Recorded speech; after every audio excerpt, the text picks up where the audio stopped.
New energy vehicles are in the spotlight at the 89th Paris Motor Show, which kicked off on Monday in Paris. Nearly 100 enterprises are exhibiting their latest products, including some Chinese car manufacturers.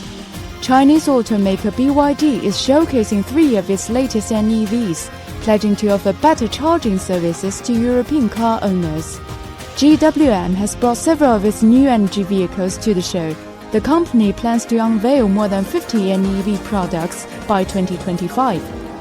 Ceres, a Dongfeng brand, plans to set up dozens of sales outlets in France by the end of this year, hoping for selling 1,500 vehicles in 2023. This year, the one-week expo has a smaller scale. Organizers estimate that the number of visitors can reach 300,000 to 400,000.